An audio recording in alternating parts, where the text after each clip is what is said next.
What's up, y'all? So I just saw the movie Presence. Let's talk about it.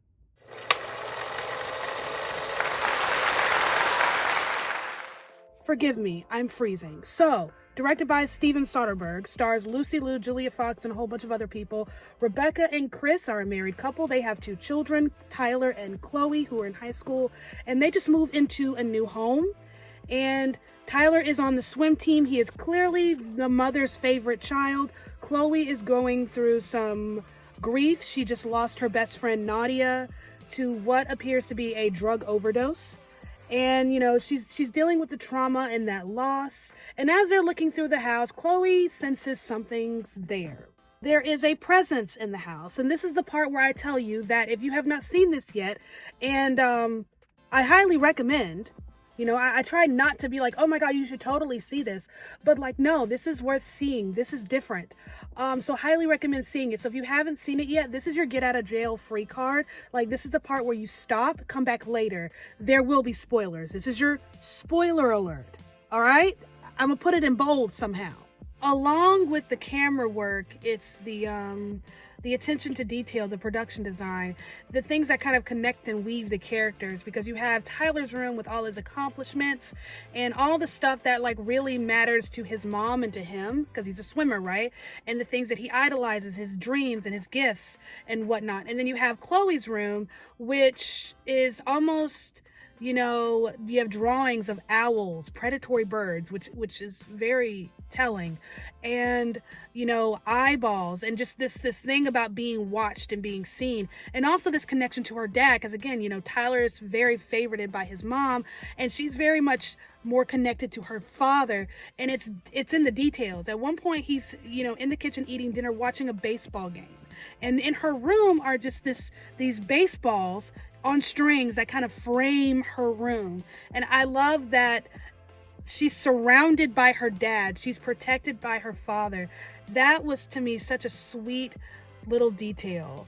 This young girl who is, lost her best friend, who's very distant from her mother, who is begging for that balance and just not getting it, who feels a little out of control, and she's trying to gain control. And it's that desperation for control of her own life that gets her into a little bit of trouble. But I'm not going to do that to you. I'm not going to tell you about that. There's a plot twist in this at the very end. It's a doozy of an ending.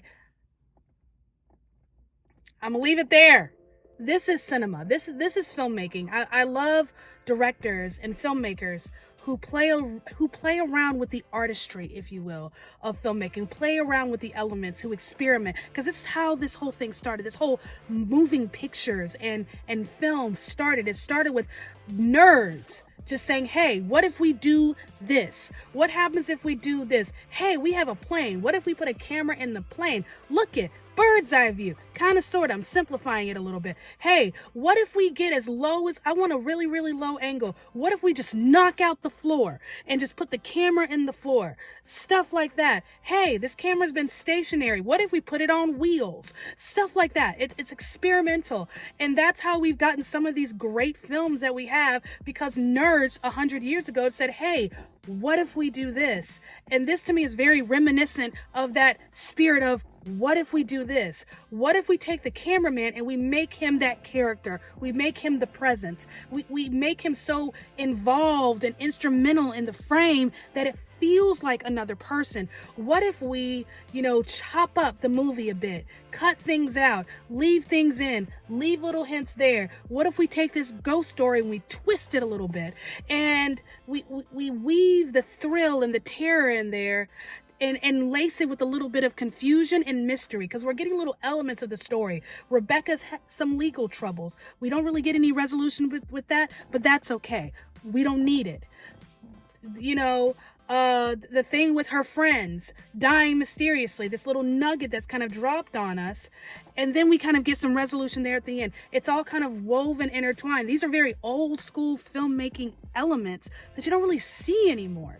The movie was just brilliant. I'm sorry, I don't know what else to say.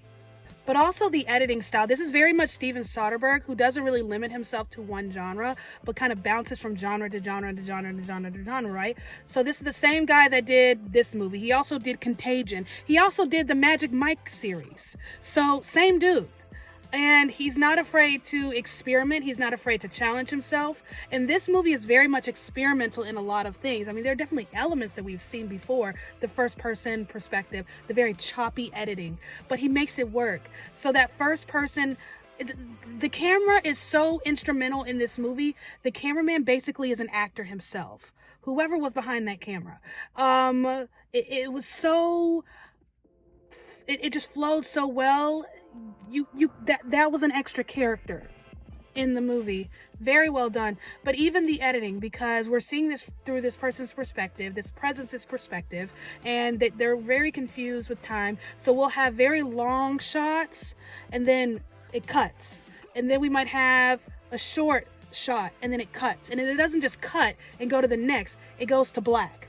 It long shot, black, short, black, long, black, so on and so forth. So it's very choppy, but it works. It starts off a little slow. Stay with it. Stay with it. You got to trust the process because it works. I promise. I am obsessed with the way this movie was shot. This movie was shot in the first person, and not from anyone in the family. It is the perspective from the narrator. How do I say this? First person perspective. So who is the POV? Who is telling the story? Who is our guide, our narrator here? It's the presence in this house. We never leave the house because the presence is in the house, and it's very clear as the movement goes that the presence cannot leave the house. So we open up to an empty home that's about to be shown by the realtor, and this presence going through every room in the house, in a dark house. And that shot, that opening scene alone, you need to see this on as big of a screen as possible. I saw this in Dolby Cinema at AMC, which I prefer that screen to IMAX. I just like how that screen is a little more curved than the IMAX screen here. I know, particular, right? But that curvature of the screen, the way the screen curves, I think is perfect for this movie, and the way this camera kind of moves and flows. But that is the perspective through which we are watching. That is the lens through which we are watching this movie. And, you know, this presence that is in this house and is kind of, you know, moving amongst this family has attached itself in a way to Chloe, who is going through trauma, who's going through grief. So we're dealing with a lot of the different common mythos, if you will, surrounded by ghosts, you know, people who have been through a great trauma. That trauma often opens doors, so people are a little more sensitive because of that trauma. And also the idea that a ghost being in a house can't leave. And also this concept of unfinished business. This ghost has a reason for being here. It's not just there to haunt the place or to hurt them, but it's attached to Chloe. And we later find out that this ghost doesn't know why. This ghost just knows Chloe is its person.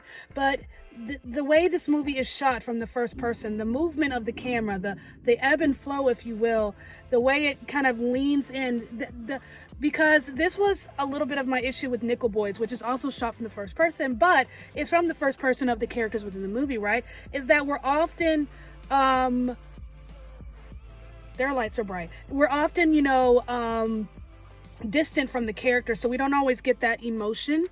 And I think Steven Soderbergh, he kind of broke the code with that. And I think that's because we're never seeing anything through the lens of the people within the house. It's all through this ghost. So that it's their emotion that we're sensing, the sense of loneliness and companionship and care and love and terror and fear and anger, all through the movements of the camera, you know, sharp close-ups, and then, you know, breakaways, very, very sharp cuts.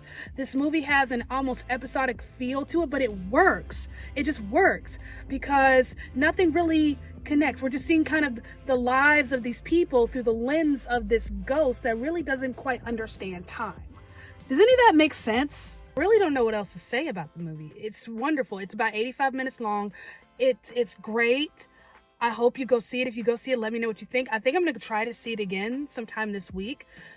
I want to see the details. I want to see the little elements. I'm obsessed. I want to pick up on the things that I missed because I was so focused on how that camera was moving. But anyways, I loved it. Thank you for listening to me ramble. You're amazing. I love you. Don't forget to like, comment, and subscribe. And I'll see you next time.